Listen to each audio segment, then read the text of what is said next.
room, got me feeling crazy. Shot my heart, boom, boom. Any other boy would stare, but me, I look away, cause you're making me scared. Trying not to breathe, 1, 2, 3.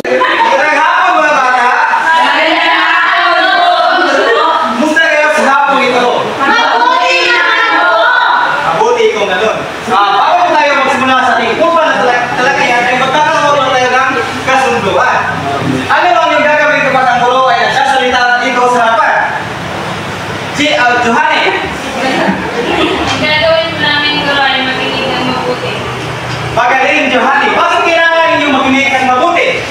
Elma! Kailangan namin makinig ng mabuti, guro, upang mas lalong maintindihan namin ang ating teacher ngayong hapon.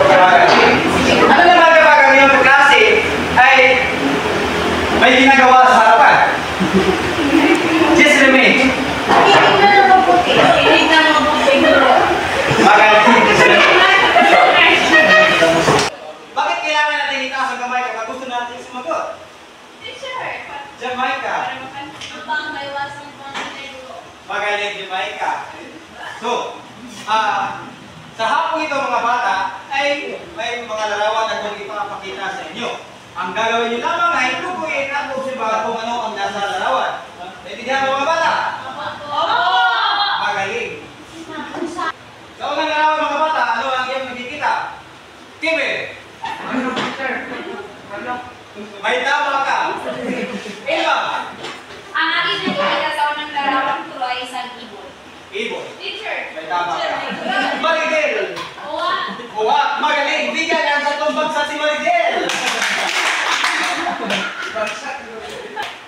At pangalawang larawan. Ano ang iyong nakikita? Teacher! Charmin! Tingnan ko ay isang dako. May idea ka. Ninyo! Isang jar po, bro. Teacher! Pangalawang larawan mga bata, ang tawag yan ay isang tapayan.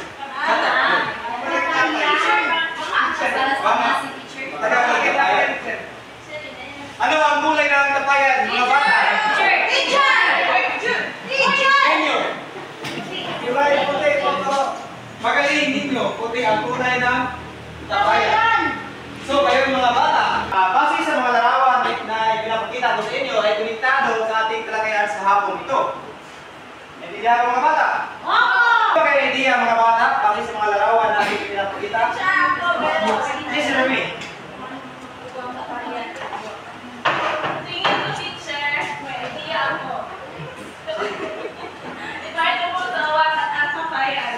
Magaling, please remain. Yan ang ibang bagsak si please remain.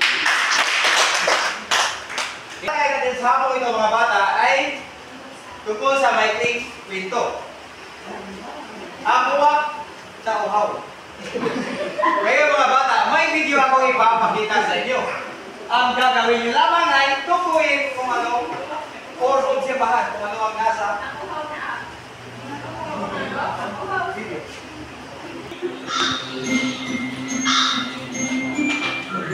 Isang araw sa panahon ng tag-init, may uhaw na isang uwak. Kung saan-saan siya lumipad, pero hindi pa rin siya makahanap ng maiinom.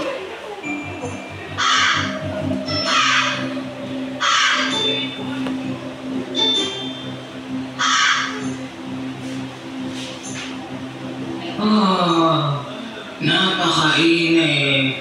Wow na ako. Halos di na rin ako makasiga.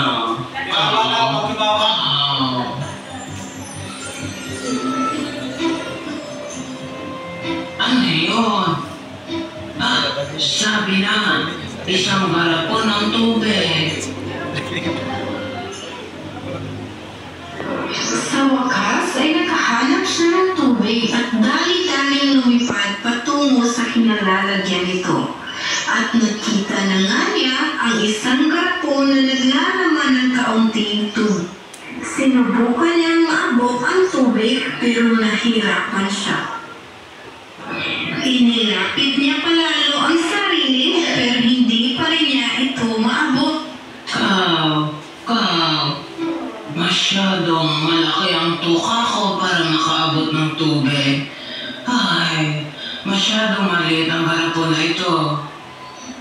Sino ba naman ang gumawa ng garapon na ganito? Wow na ako!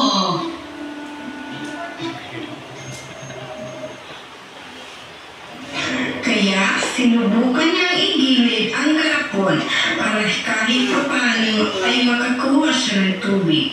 Ngunit hindi siya ganoon kalakas para magawa ito.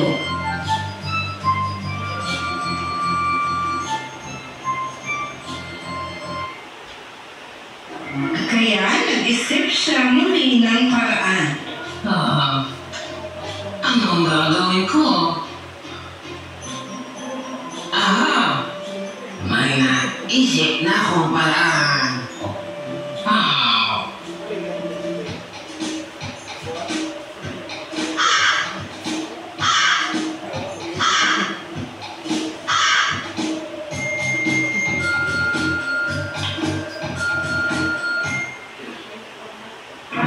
Paisa-isang naghulog ang uwak ng maliliit na bato sa garapon.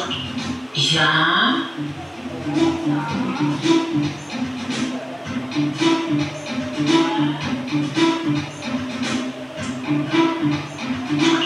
dalawa,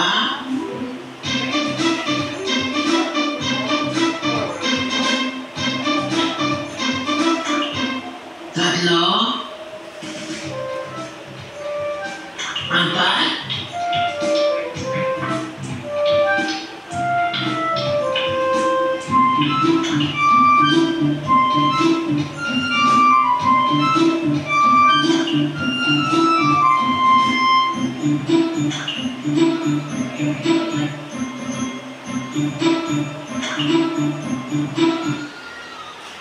Habang dumarami na ang maliliit na batong hinuhulog niya, ay tuluyan na lang tumaas ang tubig sa garapon.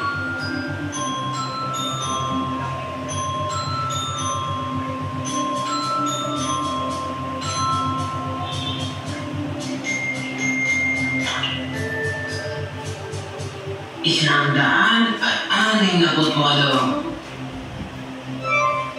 Kaw! Heto na sa wakas.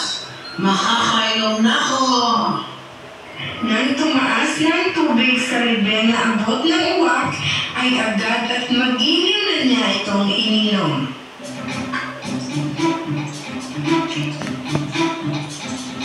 Nakakagaan ng pakaramdam. Ngayon makakasigaw na ako.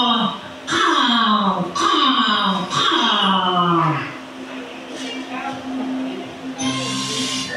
Kaya mga bata, ang aral ng kwento ay ang Okay, mga bata, naintindihan niyo ba kung ano ang nasa video, mga bata? Opo! Dahil naintindihan niyo, may katanungan ako. Habang palipad-lipad si Uwak, ano ang kanyang nakikita? Teacher! Jesse Rene. Isang garapon na may maliit na tubig. Magaling ang Jesse Rene. Bigyan ng natubag sa si Jesse Rene. Habang nakita si Uwak ng isang buti ng tubig, ano ang kanyang ginawa? Elma, Ang ginawa niya ay nilagyan niya ito ng bato. pagkatapos sinagyan ni Uwak ang buti ng bato, ano ang kanyang nasa isipan?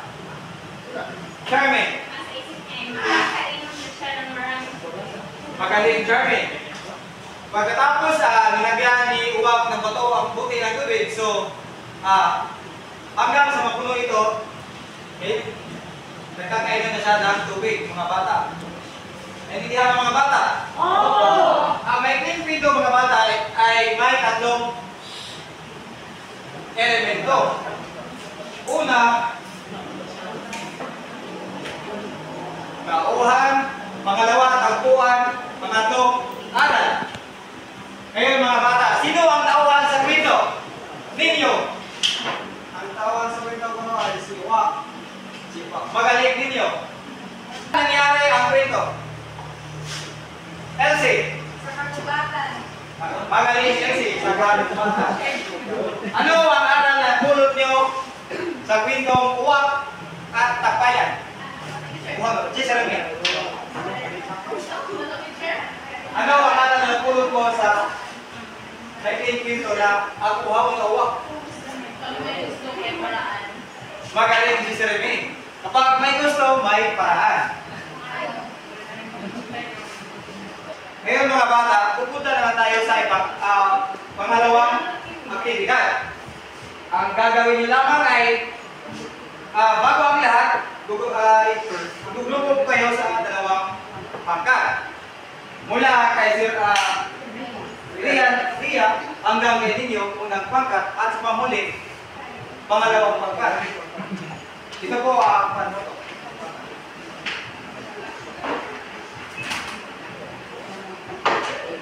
pakibasa mga bata. Sa unang pangkat. Iguhit ang tauhan ng mga tauhan sa kwento. Dalawang pangkat. Iguhit ang tauhan sa kwento.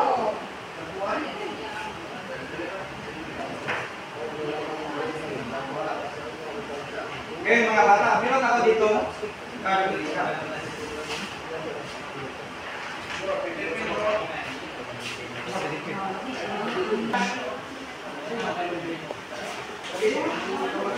Pagkatapos niyong sagutan ang aktibidad ay mga bata, idikit sa pisara at pumili ng isang kakaibang bulag. Tapos na po!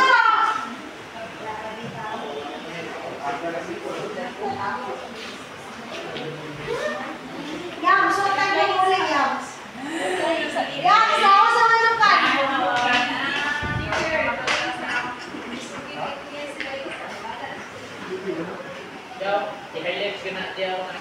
Tapos na ba kayo mga bata?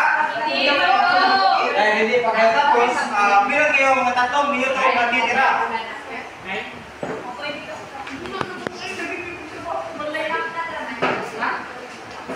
Dito sa pangalawang.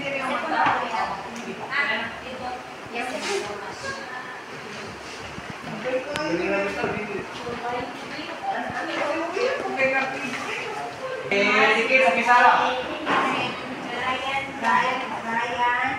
Bago ang lahat mga bata, basahin natin ang ating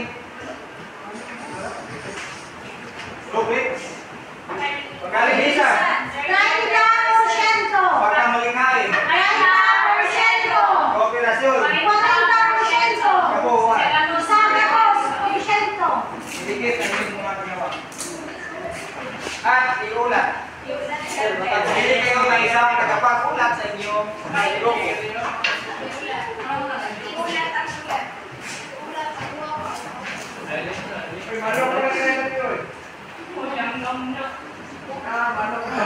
Magandang hapon sa inyo mga kaklase.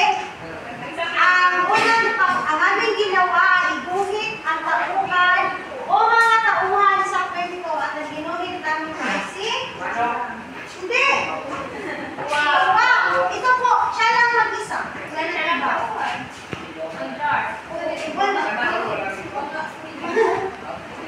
Next na!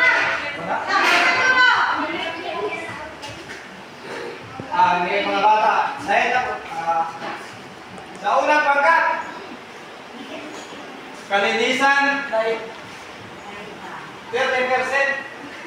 pagkamalikain, 30%, kooperasyon, 40! 30%, Ako lang mag-isa. dahil yung ibang grupo hindi participate. So, kabuuan, 60% naman yung dito. 90. Oh. Sa pangalawang pangkat, kalinisan, 40%, 30%, pagkamalikain, 10%, kooperasyon, 30%, total of 70%. 50%.